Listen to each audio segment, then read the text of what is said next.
Você já reparou que algumas pessoas trabalham menos do que você, pensam menos do que você, e mesmo assim avançam muito mais rápido na vida? Enquanto isso, você trabalha todos os dias, cumpre horários, resolve problemas, se esforça e ainda assim sente que está sempre no mesmo lugar. Esse vídeo não é sobre falta de esforço. É sobre um erro silencioso que faz pessoas extremamente dedicadas ficarem presas por décadas, acreditando que estão avançando, quando na verdade só estão se mantendo ocupadas. Se você sente que trabalha muito e colhe pouco, este vídeo vai explicar exatamente por quê. Existe um paradoxo desconfortável na vida adulta moderna. Nunca se trabalhou tanto e nunca foi tão difícil avançar. As pessoas estão ocupadas o tempo todo, acordam cedo, dormem cansadas, vivem resolvendo urgências. E ainda assim, quando olham para trás depois de 5, 10 ou 15 anos, percebem que o progresso foi mínimo. Isso gera frustração, mas pior do que a frustração é a confusão. A mente humana tenta explicar essa estagnação de duas formas. O mundo está difícil.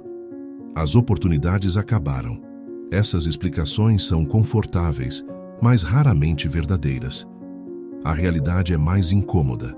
O problema não está na quantidade de esforço, mas na forma como ele é direcionado. Napoleon Hill percebeu isso muito cedo ao estudar homens que trabalhavam intensamente a vida inteira e nunca prosperavam, e outros que, com menos desgaste aparente, construíam riqueza, influência e liberdade. O erro comum era sempre o mesmo: confundir atividade com progresso. Atividade gera sensação de movimento. Progresso gera mudança real de posição. Você pode estar extremamente ativo e completamente parado. O esforço moderno é, em grande parte, reativo. As pessoas reagem a demandas, prazos, ordens, problemas e expectativas externas. Elas não escolhem onde colocar energia, apenas respondem ao que aparece. Isso cria um ciclo perigoso. 1. Você trabalha muito. 2. Resolve problemas dos outros. 3. Recebe validação momentânea. Volta ao ponto inicial. Repete o processo. Esse ciclo não é avanço, é manutenção. Hill dizia que a maioria das pessoas gasta a vida inteira apagando incêndios que não acendeu. E enquanto isso, nunca constrói nada que seja realmente seu. Outro aspecto desse paradoxo é psicológico. Quando alguém trabalha muito, sente que está fazendo sua parte. Isso cria uma sensação moral de merecimento. Eu me esforço, então uma hora vai dar certo. Mas o mundo não funciona por merecimento. Funciona por estrutura. Se o esforço está inserido em uma estrutura que não permite crescimento, ele apenas sustenta a própria estrutura, não quem trabalha nela. É por isso que tantas pessoas chegam à meia-idade exaustas, mas financeiramente frágeis. Elas não falharam como indivíduos. Falharam ao nunca questionar o modelo no qual estavam investindo a própria vida. O esforço sem direção não constrói escadas, constrói esteiras. Você anda e permanece no mesmo lugar. E quanto mais tempo passa nessa esteira, mais difícil é descer, porque o esforço investido vira apego psicológico. A pessoa pensa: já trabalhei demais para parar agora. Esse pensamento mantém milhões presos. Napoleon Hill não criticava o trabalho. Ele criticava o trabalho sem propósito estratégico. Trabalhar é necessário, mas trabalhar sem uma visão clara de avanço é apenas sobreviver com dignidade. E sobreviver não é o mesmo que prosperar. Existe um erro silencioso que prende pessoas inteligentes em ciclos longos de estagnação: trocar tempo por validação. Validação é algo poderoso. Ela vem em forma de elogios, reconhecimento, tapinhas nas costas, confiança do chefe, pedidos constantes de ajuda, sensação de ser necessário. Tudo isso faz a pessoa se sentir útil, importante e competente. O problema é que utilidade não é sinônimo de avanço. Muitas pessoas trabalham demais, não porque estão construindo algo próprio, mas porque se tornaram indispensáveis para sistemas que não pertencem a elas. São excelentes solucionadoras de problemas dos outros. E isso gera validação constante. O cérebro gosta disso. A validação ativa os mesmos circuitos emocionais do progresso. A pessoa sente que está crescendo, quando na verdade está apenas sendo reconhecida. O esforço é real, o cansaço é real, mas o avanço estrutural não acontece. Napoleon Hill observou que indivíduos altamente valorizados dentro de organizações frequentemente são os que menos avançam financeiramente. Não por falta de capacidade, mas porque se tornam pilares operacionais, não arquitetos do próprio destino. Quando alguém resolve problemas o dia inteiro, sobra pouco espaço mental para pensar estrategicamente. Resolver problemas dá sensação de produtividade imediata. Pensar estrategicamente exige silêncio, reflexão e desconforto, e o cérebro prefere a recompensa imediata da validação. Esse é o ponto crítico. A validação substitui a visão. A pessoa sente que está no caminho certo porque é requisitada, elogiada e ocupada. Mas o tempo, o recurso mais valioso de todos, está sendo drenado para fortalecer estruturas que não geram autonomia, patrimônio ou liberdade futura. Outro efeito perigoso da validação é o adiamento. A pessoa pensa, agora não é o momento de mudar. Estão contando comigo. Depois eu penso nisso. E esse depois se estende por anos. Hill alertava que a maioria das pessoas não falha por falta de talento, mas por falta de direção deliberada. Direção exige dizer não. E dizer não significa perder validação. Por isso é tão difícil. Existe também um aspecto social. Pessoas muito dedicadas são admiradas. São vistas como responsáveis, comprometidas e confiáveis. Questionar esse papel gera desconforto, porque mexe com a identidade construída ao longo do tempo. Quem sempre foi o trabalhador incansável sente culpa ao pensar em reduzir esforço operacional para investir em algo próprio. Parece egoísmo, parece irresponsabilidade, mas não é. É maturidade estratégica. Trocar tempo por validação cria um tipo específico de pobreza. A pobreza de opções. A pessoa tem renda, tem rotina, tem reconhecimento, mas não tem escolha. Não pode parar, não pode reduzir, não pode errar, não pode se ausentar. Quanto mais validação ela recebe, mais presa fica. Hill chamava isso de prisão dourada do hábito. A pessoa não é explorada por maldade, mas por eficiência. Ela se tornou boa demais em algo que não constrói futuro. É por isso que tantas pessoas sentem medo quando pensam em desacelerar para planejar. O medo não é do fracasso, é da perda de identidade. Quem eu sou se não estiver sempre ocupado? Quem eu sou se não estiver sempre resolvendo?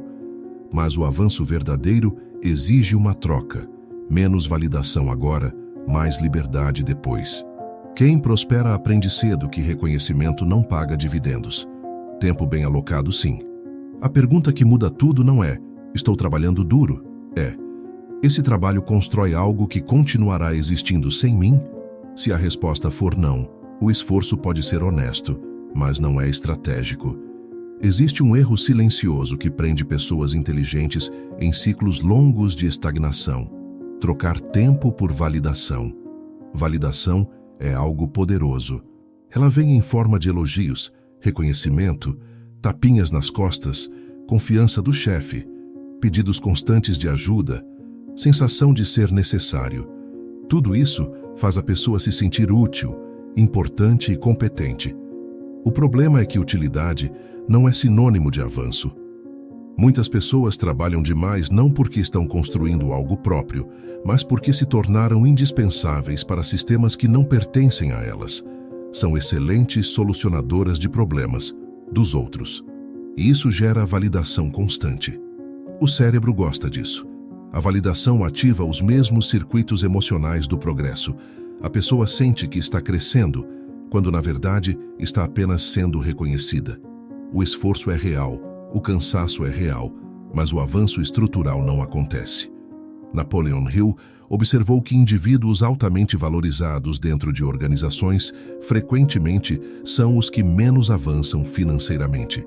Não por falta de capacidade, mas porque se tornam pilares operacionais, não arquitetos do próprio destino. Quando alguém resolve problemas o dia inteiro, sobra pouco espaço mental para pensar estrategicamente. Resolver problemas dá sensação de produtividade imediata. Pensar estrategicamente exige silêncio, reflexão e desconforto, e o cérebro prefere a recompensa imediata da validação. Esse é o ponto crítico. A validação substitui a visão. A pessoa sente que está no caminho certo porque é requisitada, elogiada e ocupada. Mas o tempo, o recurso mais valioso de todos, está sendo drenado para fortalecer estruturas que não geram autonomia, patrimônio ou liberdade futura. Outro efeito perigoso da validação é o adiamento. A pessoa pensa: agora não é o momento de mudar. Estão contando comigo. Depois eu penso nisso. E esse depois se estende por anos. Hill alertava que a maioria das pessoas não falha por falta de talento, mas por falta de direção deliberada. Direção exige dizer não. E dizer não significa perder validação. Por isso é tão difícil. Existe também um aspecto social. Pessoas muito dedicadas são admiradas.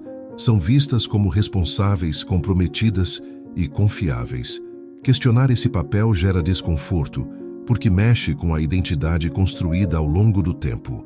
Quem sempre foi o trabalhador incansável sente culpa ao pensar em reduzir esforço operacional para investir em algo próprio. Parece egoísmo, parece irresponsabilidade, mas não é. É maturidade estratégica. Trocar tempo por validação cria um tipo específico de pobreza, a pobreza de opções. A pessoa tem renda, tem rotina, tem reconhecimento, mas não tem escolha. Não pode parar, não pode reduzir, não pode errar, não pode se ausentar. Quanto mais validação ela recebe, mais presa fica. Hill chamava isso de prisão dourada do hábito. A pessoa não é explorada por maldade, mas por eficiência. Ela se tornou boa demais em algo que não constrói futuro. É por isso que tantas pessoas sentem medo quando pensam em desacelerar para planejar. O medo não é do fracasso, é da perda de identidade. Quem eu sou se não estiver sempre ocupado? Quem eu sou se não estiver sempre resolvendo? Mas o avanço verdadeiro exige uma troca. Menos validação agora, mais liberdade depois. Quem prospera aprende cedo que reconhecimento não paga dividendos. Tempo bem alocado, sim. A pergunta que muda tudo não é: estou trabalhando duro? É: esse trabalho constrói algo que continuará existindo sem mim? Se a resposta for não, o esforço pode ser honesto, mas não é estratégico. Estar ocupado se tornou um sinal de valor. Na vida adulta moderna, quem não está sempre correndo parece suspeito, parece improdutivo, parece preguiçoso, parece fora do jogo. E é exatamente aí que mora a armadilha. A ocupação constante cria a ilusão de progresso. Quando a agenda está cheia, a mente entende que algo importante está acontecendo. O problema é que importância não é avanço, movimento não é direção, e esforço não é construção. Napoleon Hill observou que pessoas verdadeiramente bem-sucedidas raramente viviam em estado permanente de urgência.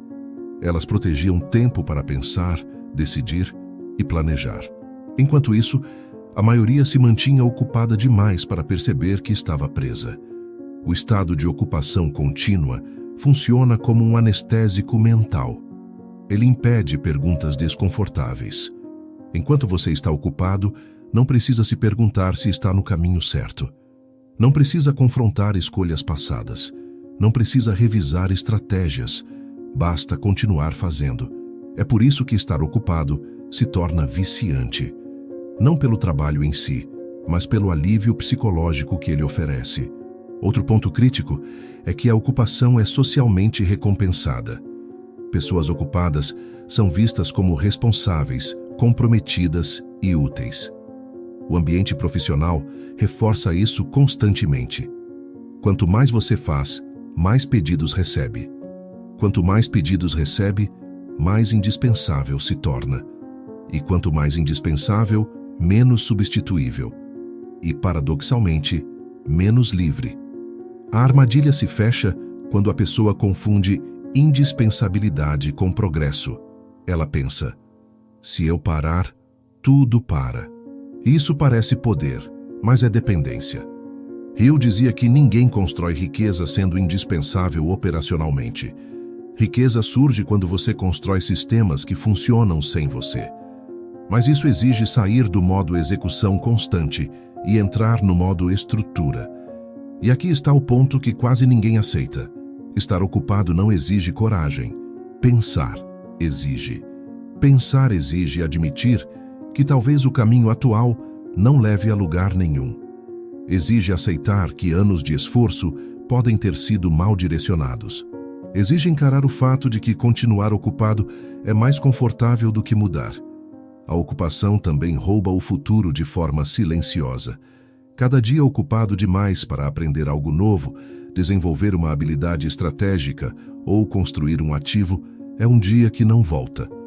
O custo não aparece imediatamente, mas se acumula. Quando a pessoa percebe, já está velha demais para arriscar com tranquilidade e jovem demais para desistir sem arrependimento. Existe ainda um erro conceitual grave: confundir produtividade com prosperidade. Produzir muito não significa avançar. Produzir certo significa. A maioria das pessoas mede produtividade por quantidade de tarefas realizadas. Pessoas que prosperam medem produtividade por impacto gerado. Impacto é o que permanece depois que o esforço termina. A ocupação constante também elimina o espaço para visão. Visão exige silêncio, exige distanciamento, exige tempo sem estímulo. Mas o adulto moderno se sente culpado quando não está produzindo algo visível. Então ele se mantém ocupado para justificar a própria existência. Hill defendia que o maior ativo de um indivíduo não é o tempo, mas a capacidade de direcioná-lo. E essa capacidade desaparece quando a agenda é dominada por urgências alheias. No fim, estar ocupado se torna uma forma sofisticada de procrastinação. Procrastinação da decisão de mudar. Procrastinação da decisão de construir algo próprio. Procrastinação da decisão de assumir riscos calculados. A pergunta central não é: você está ocupado? É: o que exatamente essa ocupação está construindo daqui a 5 ou 10 anos? Se a resposta for vaga, incerta ou desconfortável, a ocupação não é virtude, é armadilha. Existe uma métrica invisível que muitas pessoas usam para avaliar a própria vida: o nível de cansaço.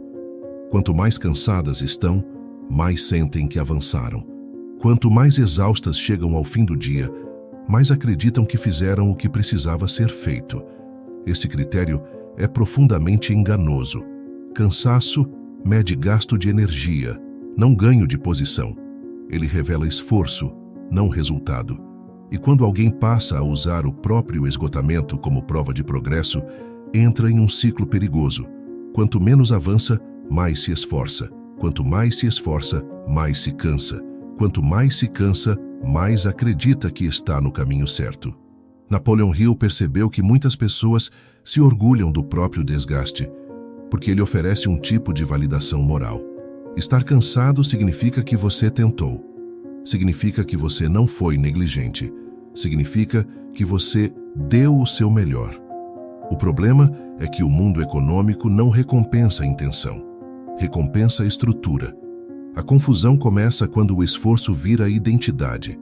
A pessoa não diz mais, eu trabalho muito. Ela passa a ser a pessoa que trabalha muito. Questionar a eficácia do esforço passa a soar como ataque pessoal. Isso impede qualquer revisão estratégica. Outro problema de medir progresso pelo cansaço é que isso empurra as pessoas para atividades de baixo impacto e alto desgaste. Resolver pequenas urgências, apagar incêndios, responder mensagens, cumprir tarefas repetitivas, tudo isso cansa, mas raramente muda algo estruturalmente. Atividades de alto impacto, por outro lado, muitas vezes não cansam fisicamente. Pensar, planejar, aprender, investir, estruturar, decidir, dizer não. Essas ações exigem energia mental, mas não geram a mesma sensação de exaustão. E por isso são subestimadas. A mente associa cansaço a mérito. Quando não há cansaço, surge a culpa.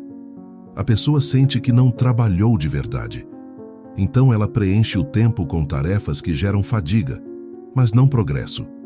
Hill defendia que o verdadeiro progresso costuma ser silencioso. Ele não se anuncia pelo corpo exausto, mas pela clareza crescente. Quem está no caminho certo sente mais lucidez com o tempo, não mais confusão. Outro efeito perverso dessa mentalidade é a comparação social. Pessoas cansadas se reconhecem entre si. Elas compartilham histórias de exaustão como se fossem medalhas. Isso cria um grupo de validação mútua, onde ninguém questiona se o cansaço está levando a algum lugar. Enquanto isso, quem está avançando de forma estratégica muitas vezes parece menos ocupado, menos cansado e até menos comprometido. Isso gera julgamento. Mas o julgamento vem da ignorância do jogo que está sendo jogado. Medir progresso pelo cansaço também impede a construção de ativos. Ativos exigem energia organizada, não energia desperdiçada. Exigem decisões conscientes, não reações contínuas. Uma mente constantemente exausta não constrói, apenas responde. Com o tempo, o corpo cobra. A mente perde elasticidade. O entusiasmo desaparece e a pessoa começa a associar trabalho a sofrimento. Isso não apenas prejudica a prosperidade, mas corrói a qualidade de vida. Hill alertava que o sucesso sustentável exige economia de energia, não no sentido de preguiça, mas de foco. Foco é escolher poucas coisas que realmente importam e ignorar o resto. A maioria se cansa porque tenta fazer tudo. Quem prospera se cansa menos porque faz menos, porém melhor. A pergunta correta não é "estou cansado?" É "esse esforço está me movendo para onde?" Se o cansaço não estiver acompanhado de avanço mensurável, ele não é sinal de progresso, é sinal de desperdício. Existe um momento decisivo na vida de qualquer pessoa trabalhadora. Um ponto silencioso, quase invisível, em que o esforço deixa de ser virtude e passa a ser limitação.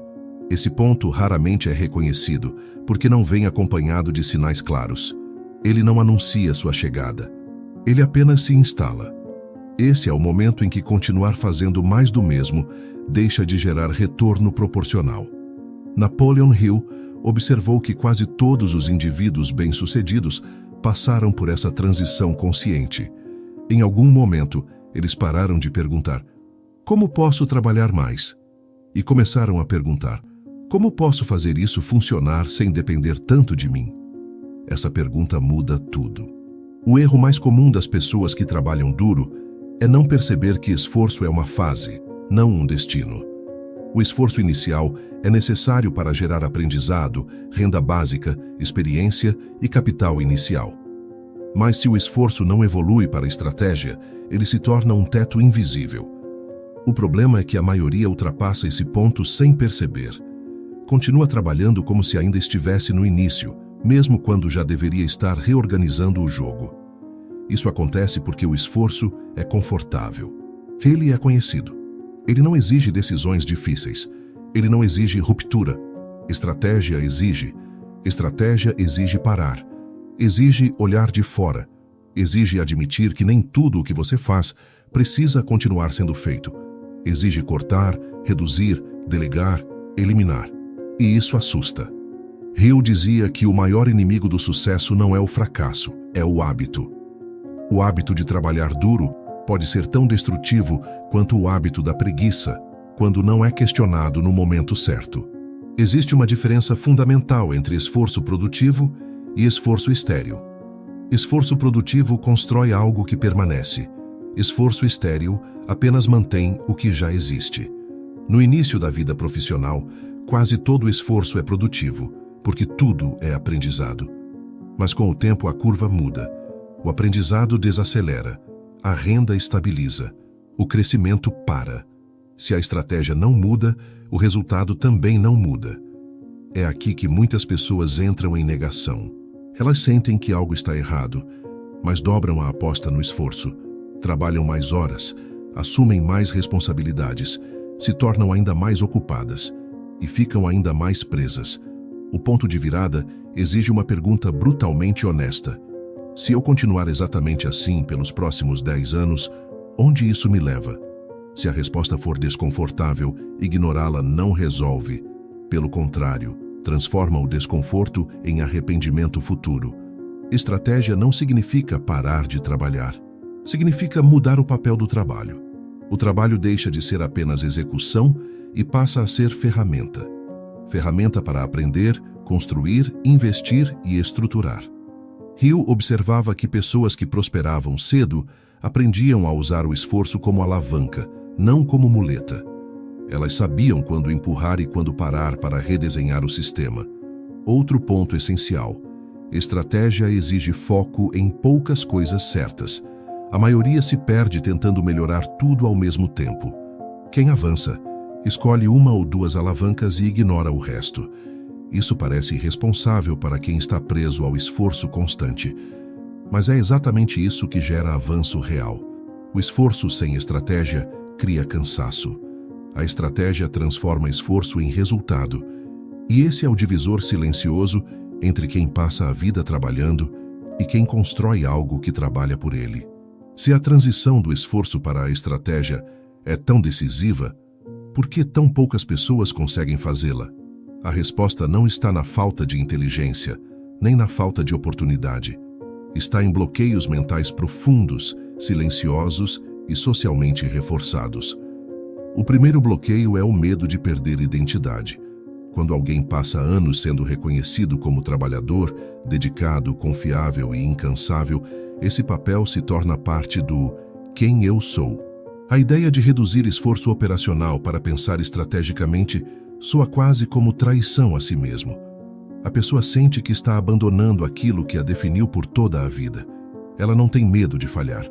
Tem medo de deixar de ser quem sempre foi. O segundo bloqueio é a culpa. Existe uma culpa invisível associada a desacelerar. Pensar, planejar, estudar, estruturar e investir não parecem trabalho de verdade para quem foi condicionado a medir valor pelo suor. A pessoa se sente improdutiva quando não está executando algo visível. Então ela volta a se ocupar, não porque precisa, mas porque se sente mal ao não estar ocupada. O terceiro bloqueio é a confusão entre risco e irresponsabilidade. Para quem passou a vida inteira sendo prudente, qualquer mudança estratégica parece arriscada demais. Mesmo quando o modelo atual claramente não leva a lugar nenhum, o desconhecido parece mais perigoso do que a estagnação conhecida. A mente prefere um problema familiar a uma solução incerta. O quarto bloqueio é a falta de referência próxima. A maioria das pessoas convive com outras que estão presas no mesmo modelo. Trabalham muito, se cansam muito e avançam pouco. Isso cria normalização da estagnação. Quando todos ao redor estão no mesmo lugar, parar para questionar parece arrogância ou ilusão.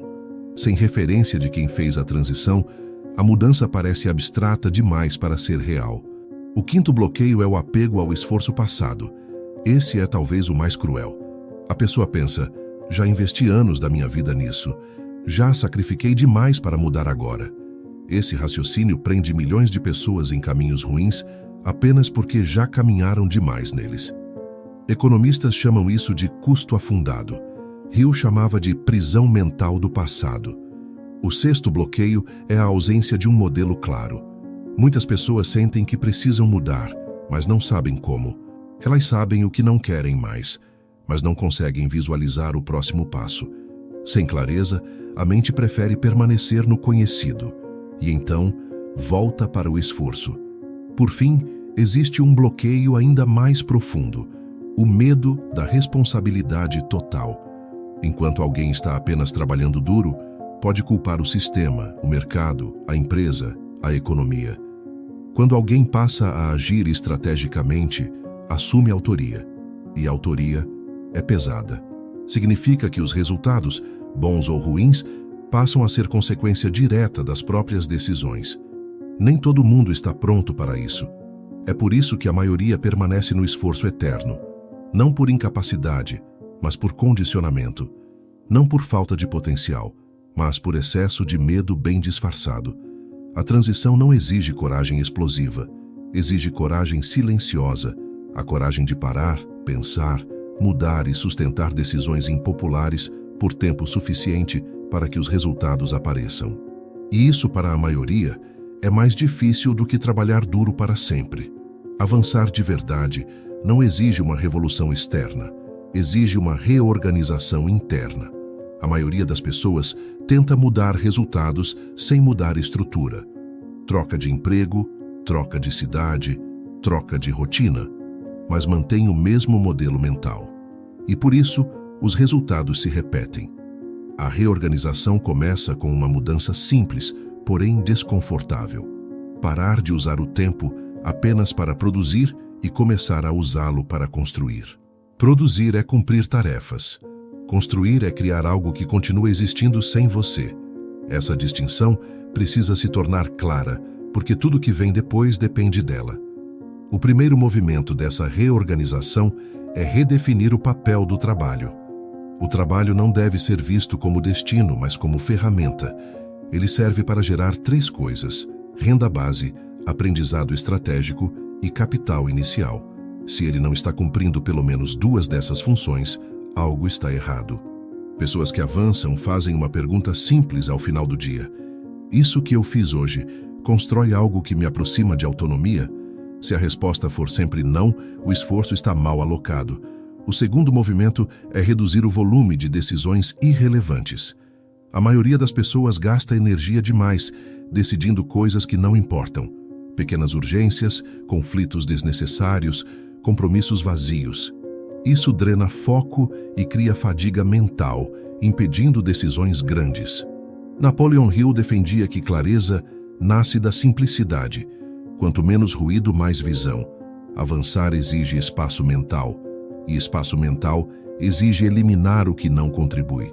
O terceiro movimento é criar blocos de tempo protegidos para pensar, não para executar, mas para refletir. Pensar estrategicamente não é um luxo, é uma necessidade. Sem esse tempo, a pessoa vive reagindo ao mundo em vez de moldá-lo. Esse bloco de tempo não precisa ser grande, precisa ser consistente.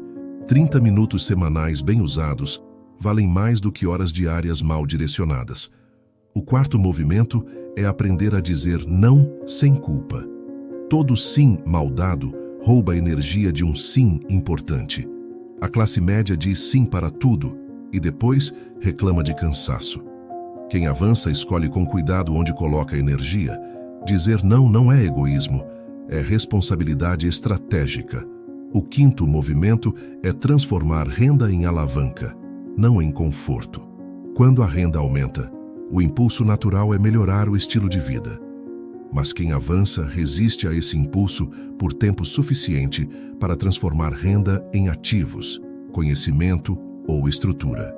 Conforto prematuro é o imposto invisível da estagnação. O sexto movimento é assumir que avanço real é lento no início. Isso elimina a ansiedade. Quem espera resultados rápidos desiste cedo. Quem entende o jogo do longo prazo suporta a fase invisível sem perder direção. Hill dizia que a maioria abandona o caminho pouco antes da virada, porque não percebe que a semente já foi plantada. A reorganização da vida exige fé racional, agir corretamente, mesmo quando os resultados ainda não aparecem. Por fim, o movimento mais importante: parar de medir a vida pelo quanto você trabalha e começar a medi-la pelo quanto você avança. Avanço não é sensação, é posição. É distância percorrida em relação ao ponto inicial. Quando essa reorganização acontece, o trabalho deixa de ser prisão e passa a ser instrumento. O esforço deixa de ser fim e passa a ser meio. E a vida começa, finalmente, a se mover para frente. Quando 2 pessoas entendem exatamente a mesma ideia, por que apenas uma delas muda de vida? Essa pergunta é central para compreender por que alguns rompem com ciclos de estagnação enquanto outros permanecem presos, mesmo após compreenderem o problema com clareza. O fator decisivo não é informação. É decisão sustentada no tempo. A maioria das pessoas entende o que deveria ser feito. Elas sabem que precisam mudar o foco, reorganizar prioridades, construir algo próprio, pensar estrategicamente e usar melhor o tempo. O conhecimento não é o gargalo. O gargalo é a disposição de suportar o desconforto inicial sem retorno imediato. Quem rompe aceita uma verdade simples. No começo, avançar parece pior do que ficar parado. Isso acontece porque toda mudança estratégica remove recompensas imediatas. Menos validação, menos elogio, menos sensação de utilidade, menos ocupação visível. Em troca, a pessoa recebe incerteza. E o cérebro humano odeia incerteza. Quem permanece, escolhe conforto emocional. Quem rompe, escolhe desconforto estratégico. Essa escolha acontece em silêncio, sem testemunhas, sem aplausos e sem garantias. É por isso que tão poucos a fazem. Napoleon Hill observou que indivíduos que prosperaram tinham uma característica em comum: clareza de propósito. Eles não apenas queriam avançar, eles sabiam para onde. Sem essa clareza, qualquer desconforto parece desperdício. Com clareza, o desconforto vira investimento. Outro ponto crucial é a relação com o erro. Quem rompe entende que errar faz parte do processo. Quem permanece tenta evitar erros a qualquer custo, mas evitar erros é evitar aprendizado. E sem aprendizado, não há avanço. A pessoa que rompe também aceita ser incompreendida. Ela entende que decisões estratégicas parecem estranhas para quem está preso ao esforço constante. Reduzir carga operacional, recusar tarefas, investir tempo em algo invisível, tudo isso parece irresponsável para quem mede valor pelo cansaço. Quem rompe, troca aprovação por direção. Quem permanece, troca direção por aprovação. Existe ainda a diferença na relação com o tempo. Quem permanece, vive no curto prazo. Precisa que tudo faça sentido agora. Precisa de resultados rápidos para continuar. Quem rompe, vive no médio e longo prazo. Entende que o tempo é aliado, não inimigo. Hill insistia que persistência é a ponte entre intenção e resultado, mas persistência não é insistir no erro. Persistência é sustentar a direção certa, mesmo quando o progresso ainda não é visível. Outro fator decisivo é o ambiente mental. Quem rompe começa a filtrar o que consome: conversas, opiniões, referências, conteúdos. Ele entende que a mente precisa ser protegida da normalização da mediocridade. Quem permanece se mantém cercado pelas mesmas vozes que reforçam o mesmo modelo falho. Por fim, existe a diferença mais profunda: autoria. Quem rompe assume que a vida que tem é consequência direta das decisões que tomou. Não do mundo, não do sistema, não dos outros. Isso é libertador, mas pesado. Quem permanece prefere o alívio psicológico de culpar fatores externos. Isso reduz a dor, mas também elimina o poder de mudança. Romper não é um evento. É uma sequência de microdecisões consistentes. Pequenas escolhas feitas todos os dias, quase sempre sem reconhecimento. E é exatamente isso que constrói algo sólido. No final, a diferença entre quem rompe e quem permanece não está na coragem heróica. Está na coragem silenciosa de escolher diferente e sustentar essa escolha tempo suficiente para que ela se torne realidade. Existe uma pergunta simples que separa quem permanece no mesmo lugar de quem inicia um novo ciclo de vida. Ela não é motivacional, não é filosófica demais e não exige respostas elaboradas, mas exige honestidade. A pergunta é: se nada mudar, onde exatamente estarei daqui a 5 anos?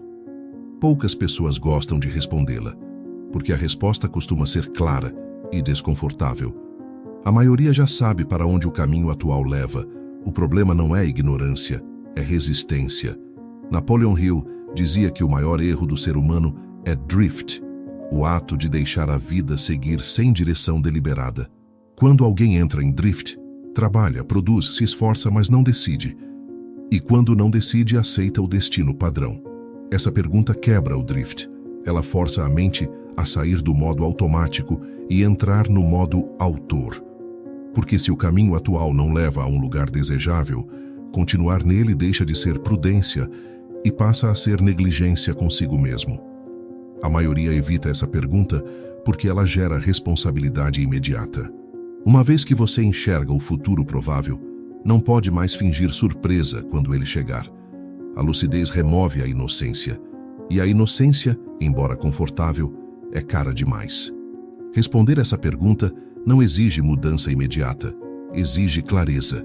Clareza é o primeiro ativo real de qualquer transformação. Sem clareza, qualquer ação é aleatória. Com clareza, até passos pequenos se tornam poderosos. Outro aspecto importante dessa pergunta é que ela desloca o foco do esforço para a direção. Não importa o quanto você está trabalhando agora. Importa se esse trabalho está empurrando sua vida para o lugar certo. Hill observou que pessoas presas ao esforço raramente olham para frente. Elas vivem resolvendo o presente. Pessoas estratégicas vivem organizando o futuro. Essa é a diferença central. Quando você se faz essa pergunta com honestidade, 3 cenários costumam surgir. 1. Conformismo disfarçado de realismo. 2. Medo disfarçado de prudência. 3. Decisão disfarçada de simplicidade. O primeiro cenário mantém tudo igual. O segundo adia qualquer mudança. O terceiro inicia um novo ciclo. Quem entra no terceiro cenário não se torna imprudente, nem radical. Apenas começa a agir com intenção. Começa a dizer não com mais consciência. Começa a usar o tempo com mais critério. Começa a tratar esforço como ferramenta, não como identidade. Essa pergunta também revela algo profundo. Você não precisa mudar tudo. Precisa mudar o suficiente para que o futuro não seja apenas a repetição ampliada do presente. Hill insistia que pequenas decisões consistentes têm mais poder do que grandes decisões isoladas. O erro da maioria é esperar o momento perfeito para mudar. Esse momento não existe. Existe apenas o momento presente e a direção escolhida nele. No fim, essa pergunta não cobra ação heróica. Cobra maturidade, cobra autoria. Cobra que você pare de se esconder atrás da ocupação e encare o caminho que está construindo dia após dia. Porque o tempo não negocia, ele apenas executa. E o próximo ciclo da sua vida já está em construção. Queira você ou não. Trabalhar muito nunca foi o problema.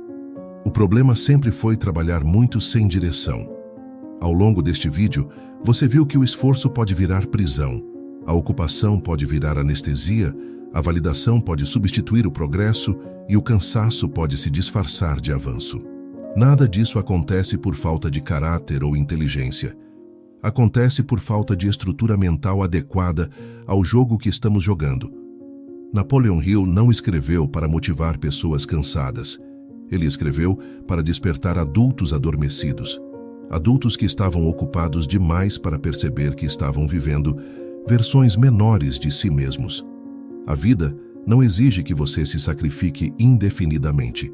Ela exige que você aprenda a direcionar. Direcionar tempo, direcionar energia, direcionar capital, direcionar decisões. Quem não direciona, reage. Quem reage, repete. Quem repete, envelhece no mesmo lugar. A boa notícia é que ninguém está condenado ao próprio modelo atual. Mas a mudança não começa quando o dinheiro aumenta, quando o cargo muda ou quando o mundo melhora. Ela começa quando a mente abandona o modo automático e assume o modo autor. Você não precisa fazer tudo agora, precisa apenas parar de fingir que continuar assim vai dar certo. No próximo vídeo, vamos falar sobre o momento invisível em que a maioria das pessoas decide permanecer onde está, sem perceber que decidiu. Não é uma escolha consciente, é um silêncio. E esse silêncio cobra juros altos com o tempo. Se este vídeo te fez pensar, é porque algo já começou a mudar. Pensar é o primeiro ato de liberdade.